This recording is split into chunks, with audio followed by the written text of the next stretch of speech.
Ya, kita sambut Gani Rozaki. Oke. Alhamdulillah, alhamdulillah. Thank you, makasih teman-teman semuanya. Oke, siapa di sini, teman-teman ya? Siapa di sini yang merasa makin tercekik oleh admin V? Teriak A. Ah, oke. Kurang keras dong, kurang keras dong. Nih, yang sebelah kiri belum kurang keras. Lagi ya. Siapa di sini yang makin tercekik gara-gara admin fee makin naik? Teriak ah! Ah, Wah! Siapa di sini yang iklan sering boncos? Teriak ah! ah, Wah, siapa di sini yang merasa kompetisi makin berat dan makin gak masuk akal? Teriak ah! Ah! Oke. Wah, itu Bapak yang itu luar biasa. Meng menghayati sekali teriaknya. Oke. Jadi kalau teriak enak ya, seru ya. Jadi rilis stres teman-teman. Oke, sekarang sekali lagi semua tunjuk tangan teman-teman. Ayo dong semua tunjuk tangan. Tolong yang ketiaknya agak bermasalah, tolong ya sadar diri lah ya. Oke, semua tunjuk tangan. Oke, yang omsetnya di bawah 50 juta sebulan dalam 30 hari terakhir, ya kira-kira aja lah. Kira-kira 30 hari terakhir di bawah 50 juta turun. Wow, masih bertahan banyak, luar biasa. Yang di bawah 100 juta sebulan, turun tangan. Wow, luar biasa. Masih banyak yang bertahan. Yang di bawah 150 juta sebulan, 30 hari terakhir, turun tangan. Wah, sisa setengah. Sisa setengah. Yang di bawah 200 juta sebulan, turun tangan. Wah, berkurang banyak. Yang di bawah 250, turun tangan. Hup. Nah, saya juga turun, teman-teman. Saya jualan online juga. Dan omset saya sekitar 200 jutaan lah. Jadi di bawah 250 juta. Dan ini masih banyak yang bertahan. Yang di bawah 300 turun. Wih, gak ada yang turun. Wow. Yang di bawah 500 juta turun. Wow, habis tengah. Luar biasa. Yang di bawah 1 M turun. Sebulan ya. Wah, ada beberapa ekor. Bapak Ibu Dirjen Pajak, tolong dilihat. Itu sebelah sana ada yang omsetnya gede. Enggak lah, enggak. Itu bercanda aja. Kalaupun benar ada orang DJP di sini pura-pura gagu aja. Teman-teman ya, pura-pura nggak bisa jawab. Oke, luar biasa. Luar biasa buat kita semua. Luar biasa buat yang omsetnya besar mau jauh-jauh ke sini, mungkin juga dari luar Jakarta, mau jauh-jauh ke sini ke acaranya Big Seller untuk mencari insight mungkin networking atau apapun itu. Tepuk tangan buat kita semua dan khususnya buat Big Seller. Oke, saya buka. Assalamualaikum warahmatullahi wabarakatuh. Teman-teman, nama saya Gani Rozaki. Saya adalah pedagang online yang bikin konten di YouTube. Mungkin sebagian ada yang tahu, mungkin juga banyak yang belum tahu. Kalau belum tahu, coba buka HP-nya, masuk YouTube, cari Gani Rozaki ini ya. Tolong subscribe. Atau yang sudah sering nonton dan belum subscribe, please double check. Siapa tahu belum subscribe. Langsung buka sekarang, oke? Oke, itu saya. Saya adalah pedagang online yang bikin konten di YouTube. Hari ini saya akan membawakan materi judulnya kompetisi makin berat. Siapa takut? Nggak perlu takut sebetulnya. Oke? Nggak perlu takut. Insya Allah hari ini kita akan bicara hal-hal yang konkret aja. Kita nggak akan bicara hal-hal yang ngawang-ngawang di angan atas sana. Kita akan bicara yang konkret dalam 3 hal. Konkret dari segi mindset, biar kita bisa bertahan. Konkret dari segi strategis, sama teknis. Kita bicara yang konkret aja dah. Nggak usah pusing-pusing. Oke, kita langsung mulai. Next. Sekarang sisi mindset. Gimana sih biar kita bisa bertahan di era kompetisi yang makin berat dan nggak perlu takut. Mindset pertama, move on. Adaptif, Bapak Ibu. Adaptif, teman-teman. Ini saya mau cerita. Ini brand saya namanya Baju Yuli. Dia tuh jualannya jilbab syari dan syari anak. Ini yang sebelah kiri ini, sebelah kiri slide ini adalah Google Trend. Masa jaya saya 2016 sampai 2020, 5 tahun. 5 tahun masa jaya karena marketnya memang lagi tinggi-tingginya. Market jilbab syari sama syari anak lagi tinggi-tingginya. Kala itu, saya merasa, oh, gua jago nih. Gua jago ngiklan. Saya kala itu seperti itu. Kala itu ya. Kala itu saya merasa seperti itu mungkin 5 tahun, 6 tahun saya merasa, oh karena gue jago, gue berhasil jualan online. Padahal aslinya enggak. Padahal karena marketnya lagi tinggi aja. Marketnya memang lagi emerging. yaitu tentang jilbab syar'i, syar'i anak itu memang lagi dicari banget. 2016 dari 2002 dari 2014 kayaknya. Saya mulai jualan online full time itu 2016. Dan saya masuk langsung jualan jilbab syar'i sama syar'i anak dan alhamdulillah boom boom boom boom boom. Kalau jualan online sebenarnya udah lama. Saya dari SMA, berarti 2005 ya. 2005 2004 lah. Saya udah jualan online dan kala itu 2016 saya berhasil boom brand saya merasa jago. Padahal aslinya enggak. Aslinya bukan karena saya jago, tapi karena memang demand-nya aja lagi tinggi. Tinggi sekali. Dicampur dengan pengalaman saya jualan online jadinya lebih boom lagi. Tapi lain soal, kalau demand-nya rendah, saya jago. Belum tentu bisa sebesar kala itu. Jadi 5 tahun saya fase jaya, itu wah boom boom boom, profit nikmat sekali. Dan pandemi mulai agak turun tapi masih oke. Dan itu saya masuk fase naif. Saya udah cek, saya selalu ngecek Google Trend ini. Memang ada penurunan-penurunan ketika 2020-an. Oh ini saya berpikir saya naif, ini bakal rebound. Saya saya merasa bisa naikin penjualan. Dan berhasil, alhamdulillah. Saya nambah lini produksi, nambah stok. Oh, tapi perihnya bukan main. Iklan yang dikeluarkan, endorse yang dikeluarkan, tiap bulan hampir minus. Profitnya cuma lebaran. Dan profit lebaran untuk menutupi keminusan selanjutnya. Wah, saya dipikir-pikir, wah gila nih. Gila, gila, gila. Tapi apakah brand syari, jilbab syari, syari anak masih bertahan sampai sekarang? Masih ada, masih banyak yang bertahan dan besar juga. Tapi bagi saya itu nggak realistis. Karena saya bukan orang produk. Saya nggak ngerti-ngerti amat sebetulnya. Saya cuma bisa jualan aja. Itu fase naif saya merasa, ah ini bakal rebound, sehingga tahun 2023 masuk ke fase move on saya. Dan alhamdulillah terbukti nggak jaga rebound-rebound. Demand-nya nggak rebound. Demand-nya nggak balik lagi ke atas dan makin tengkurap. Orang yang mencari fashion syari sekarang makin tengkurap. Dan alhamdulillah 2023 awal saya move on. Oh nggak bisa nih kayak gini, terlalu perih, sehingga saya switch gear, pivot, cari produk lain. Memang berat move on itu, berat sekali. Saya paham betul. Dari produksi mesin mungkin udah banyak. Kalau yang produksi ya, kalau yang impor mungkin udah banyak, gudangnya udah besar. Terus tiba-tiba move on tuh gak mudah. Wah, kala itu pun saya pergolakannya luar biasa besar. Tapi saya beranikan diri, ini gak mungkin move on, adaptif. Alhamdulillah, saya masih bertahan sampai sekarang jualan online. Karena saya adaptif dan move on. Dan saya tahu ada beberapa seller yang susah sekali untuk move on, susah sekali untuk adaptif, yaitu perih. Perih ngiklannya. Profitnya cuma di lebaran aja. Itu cerita saya. Dan saya menyarankan bapak-bapak, teman-teman, ibu-ibu, move on dan adaptif. Selanjutnya, ini kalau teman-teman di sini, saya kan jualan online full time baru 9 tahun ya dari 2016. Katakanlah ada yang baru 3 tahun nanya ke saya, Kang, pada apa aku harus fokus? Kalau saya akan jawab dengan produkmu, produkmu, produkmu, konten baru iklan. Produkmu, produkmu, produkmu, konten, dan iklan. Yes, iklan terakhir. Kenapa? Yang saya jadi bingung, bukan saya bingung ya, dan fakta di lapangan, dan mungkin teman-teman di sini juga, lebih tiap hari pusingnya mikirin iklan aja terus. Hey, hey, bangun, bangun. Iklan sekarang udah super duper mudah. Beda setahun lalu, 2 tahun lalu beda. Pertama saya enter the market, pertama saya jualan online, 2005 tuh pusing banget. Gimana caranya bikin website, SEO lah. Saya belajar HTML. Terus zamannya FB Ads, belajar bikin landing page. Mengerti interface-nya Facebook Ads aja atau Meta Ads aja itu butuh 3 bulan, 6 bulan. Dulu, pusing iklan. Sekarang iklan udah gampang banget. Gara-gara JMV Max, mau TikTok, mau Shopee sama aja. Gitu doang. Jadi buat apa teman-teman di sini terlalu fokus ke iklan?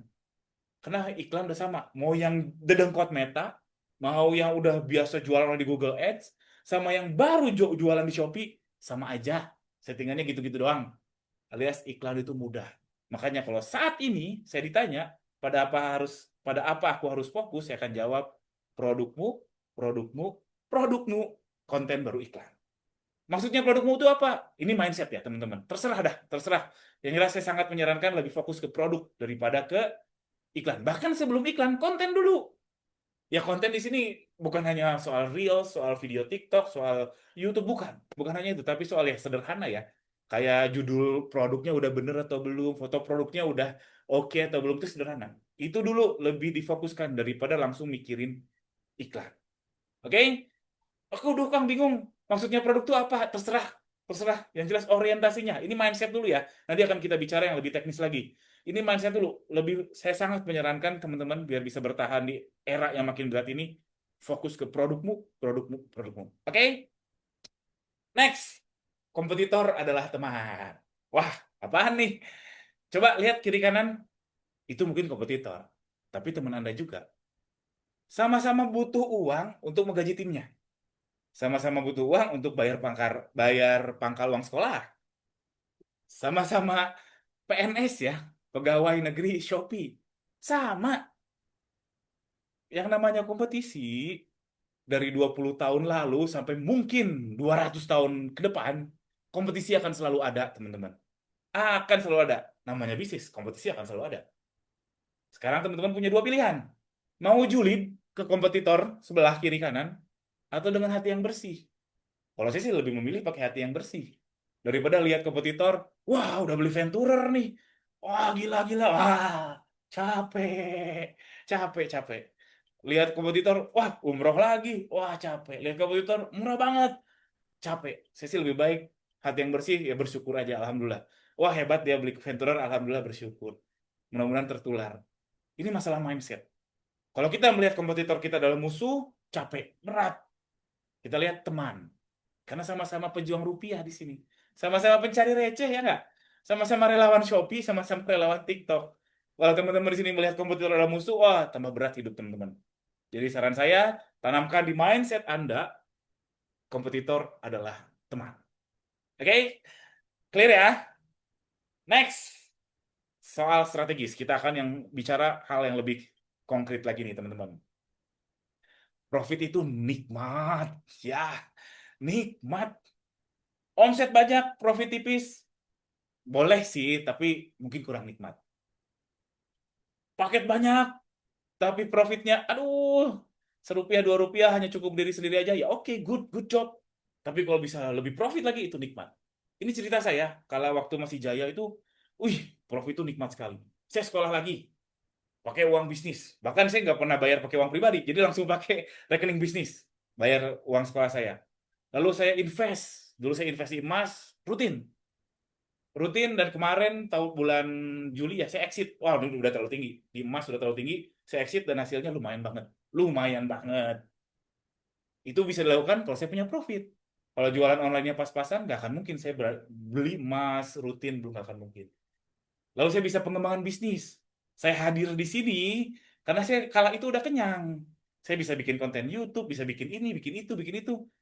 Saya bisa mengembangkan bisnis saya. Jadi ke cakrawala yang lebih luas. Karena ada profit. Kalau kala itu saya nggak punya profit, cuma untuk cukup untuk diri sendiri aja, ya oke sih itu good job bagus teman-teman. Tapi kalau punya profit, nikmat. Saya juga bisa upgrade device sehingga pekerjaan jadi lebih mudah. Sekali lagi profit itu nikmat. Jadi orientasikan teman-teman bukan hanya omset besar, bukan hanya paket banyak, tapi ke profit. Yang bagusnya tentu ya omset besar, profit besar. Tapi belum tentu. Bisa juga omset kecil, profit besar. Belum tentu. Dan yang jadi soal, nah, laporan keuangan. Aduh, laporan keuangan. Teman-teman kan bisnis. Bisnis itu kita mengendalikan uang. Dan kita harus tahu bahasa keuangan. Yaitu laporan keuangan. Dan banyak seller, saya melihat sendiri, yang nggak ngerti laporan keuangan.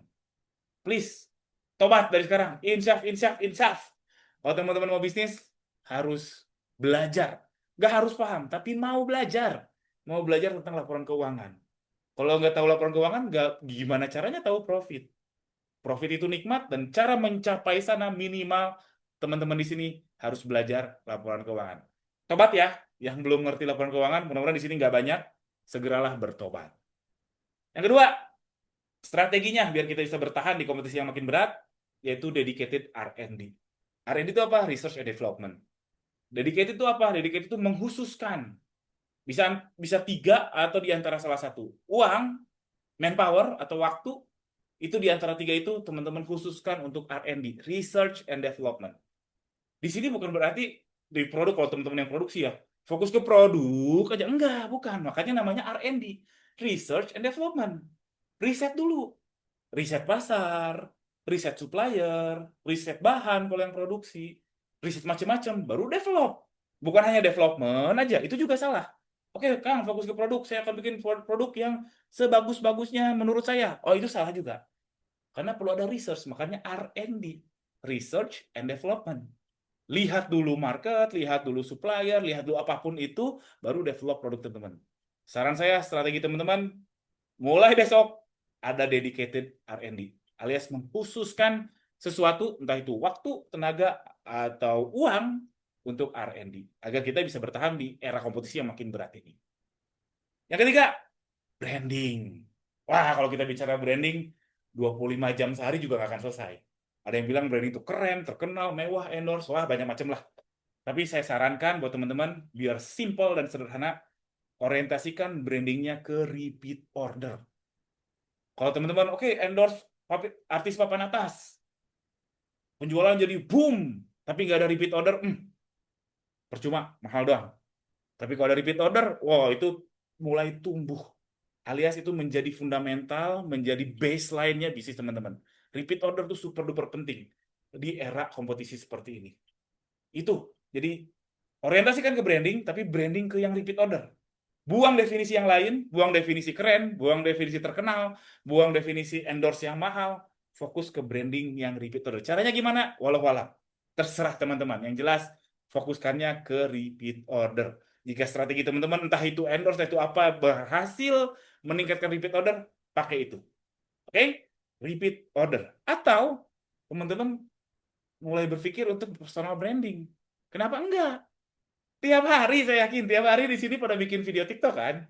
Tiap hari pada nontonin Reels kan? Tiap hari nyuruh adminnya nge-live kan? Lah, kenapa nggak bikin personal branding aja?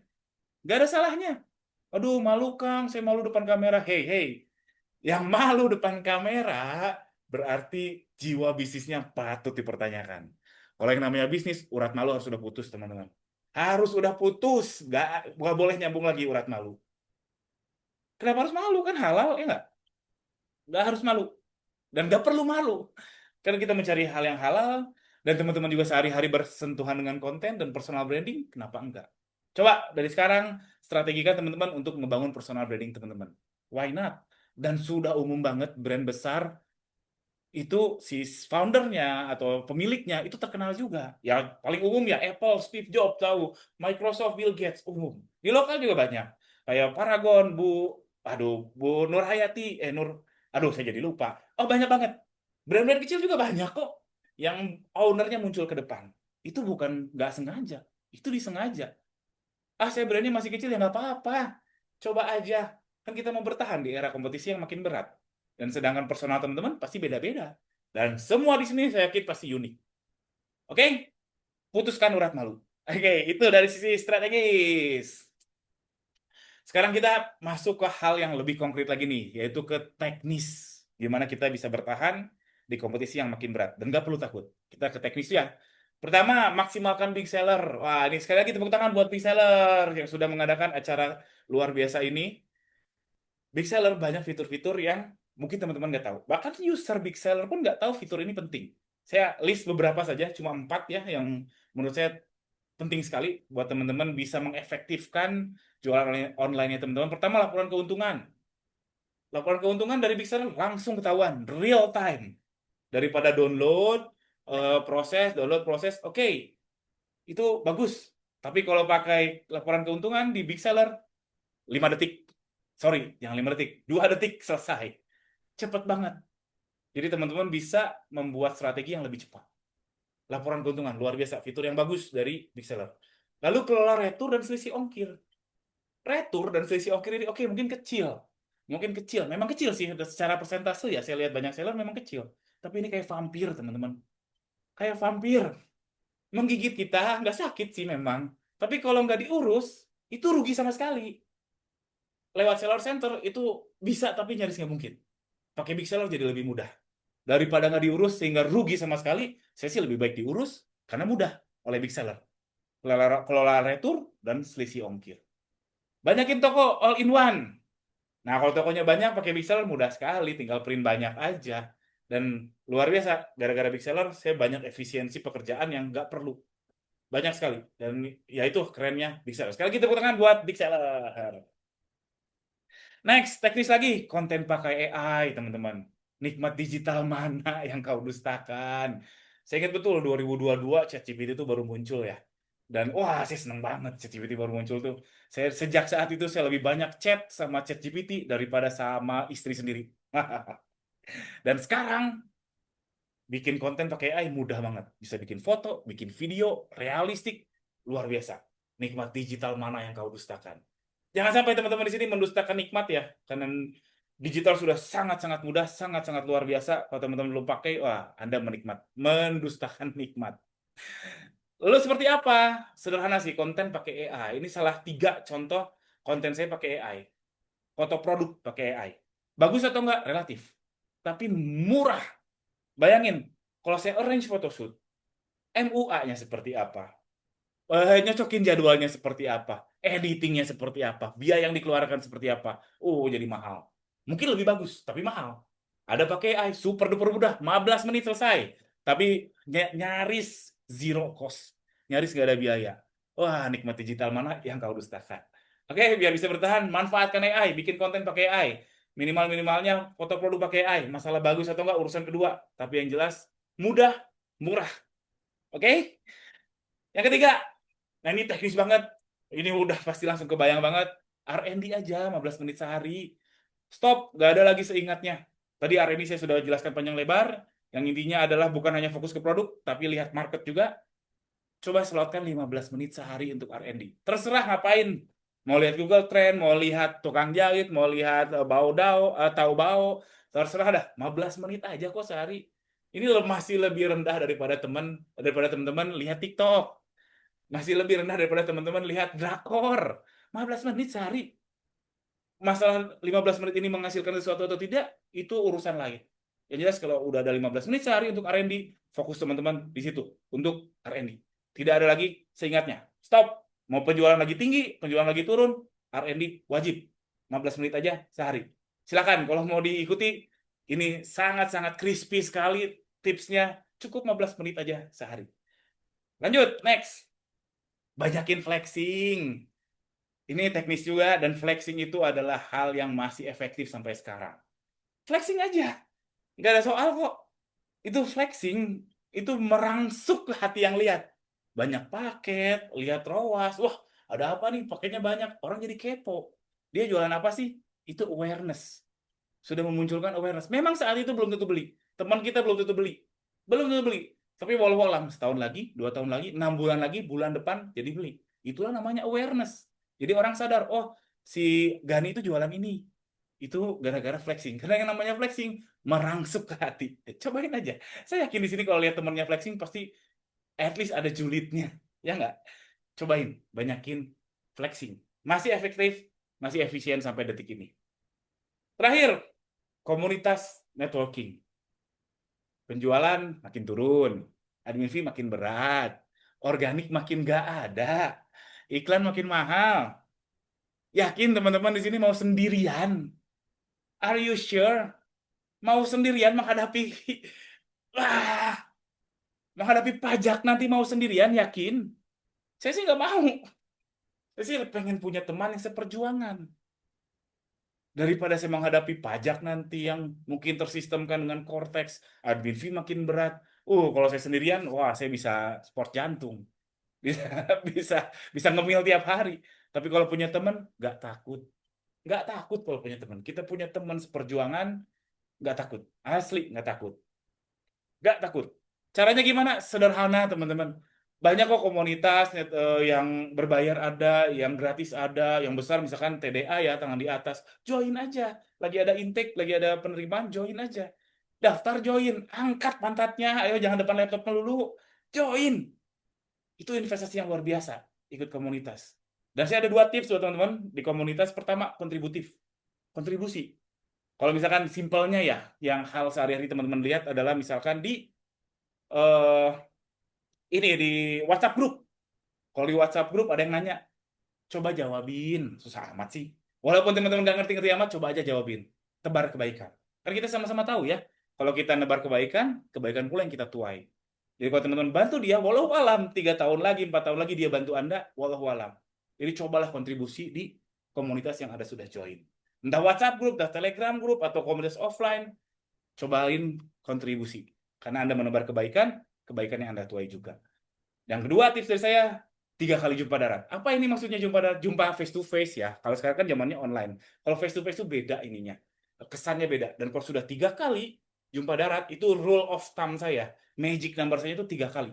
Kalau udah 3 kali, itu trust sudah terbentuk. Karena pertemuan pertama ada ketertarikan, penjajakan ya. Pertemuan kedua, berarti udah ada trust yang tumbuh. Udah ada kepercayaan yang tumbuh. Pertemuan ketiga, itu lebih kuat lagi sehingga mudah untuk ke tahap selanjutnya.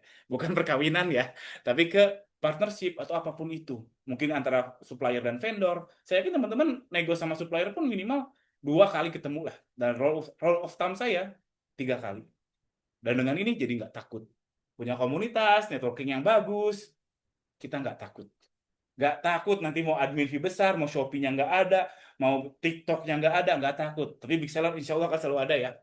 Nggak takut karena punya teman. Oke? Konkret banget, saya review dari 3, sisi mindset, strategi, sama teknis. Sisi mindset, yuk adaptif yuk teman-teman, move on, adaptif, buka pikirannya. Jangan takut untuk adaptif, jangan takut untuk move on. Kedua, produk. Fokuskan ke produk daripada iklan. Iklan sudah gampang, gampang banget. 3, kompetitor adalah teman. Stop julid, bersihkan hati, lihat kompetitor adalah teman kita juga. Kedua, dari sisi strategis, profit, fokuskan ke profit, teman-teman. Dengan profit itu percaya sama saya nikmat. Nikmatnya luar biasa. Branding, jelas. Dan branding yang ke arah repeat order. Ke yang lain jangan hiraukan, fokus ke repeat order. Ketiga, dedicated R&D. Luangkan tenaga, waktu, atau pikiran, atau manpower untuk R&D. Yang terakhir, dari sisi teknis, maksimalkan big seller ya, tentu ya. Tadi fitur-fiturnya saya sudah kasih tahu. Besok langsung jadwalkan meeting sama big seller ya untuk dijelaskan. Lalu bikin konten pakai AI, R&D 15 menit aja sehari, banyakin flexing, dan join komunitas. Ini konkret banget tips hari ini. Super duper konkret, nggak ngawang-ngawang. Nggak usah pakai framework aneh. Konkret banget. Oke, next actionnya. Itu udah konkret, sekarang kita bicara yang jauh lebih konkret lagi. Next actionnya sekarang, habis ini langsung kenalan sama kiri kanan. Oke, itu teman kita juga bangun networking dari sekarang, kenalan sama kiri kanan, dan besok jadwalin pelatihan sama big seller ya. Tanyain fitur-fitur apa aja yang pernah yang digunakan oleh seller dan membantu. Tanyain aja, karena saya yakin banyak yang belum menggunakan 100% dari fitur-fitur big seller. Yang ketiga, habis ini kita kumpul-kumpul cantik ya. Jadi alhamdulillah big seller menyediakan waktu 1 jam setengah ya. 1 jam setengah kita ngopi-ngopi, kita ngumpul-ngumpul. Nanti kalau mau ngumpul-ngumpul sama saya, cari aja saya di bawah nanti. Alhamdulillah, itu aja sekian dari saya. Saya Gani Rezaki. Sekian. Assalamualaikum warahmatullahi wabarakatuh. Thank you semuanya.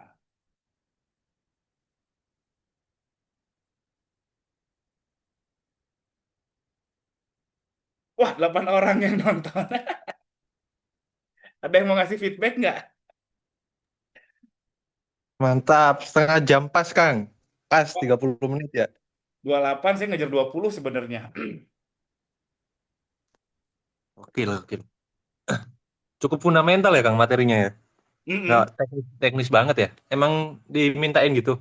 Ya, Hmm, gimana? sip, Ada sip, komen sip. apa, Mas Soni? Cukup engagement sih, biar apa peserta nggak ngantuk. Bagus sih, Kang. Cukup interaksinya banyak ya ke penonton ya. Sip, Alhamdulillah. Ini latihan ke-7 ini. Ke-5. Wah, Thank you, Mas Soni. Ada lagi yang mau komen nggak? Besok di Jakarta ya Kang ya? Di Jakarta, Kang Asep?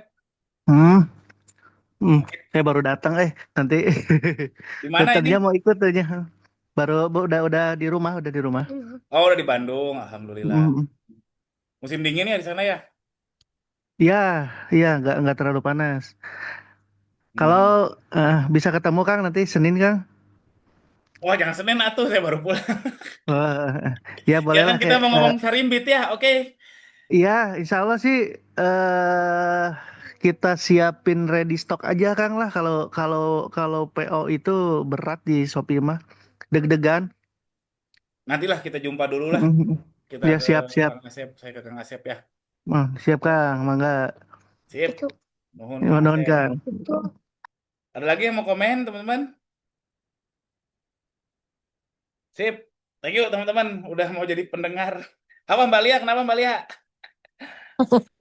Enggak apa-apa. Energinya nular.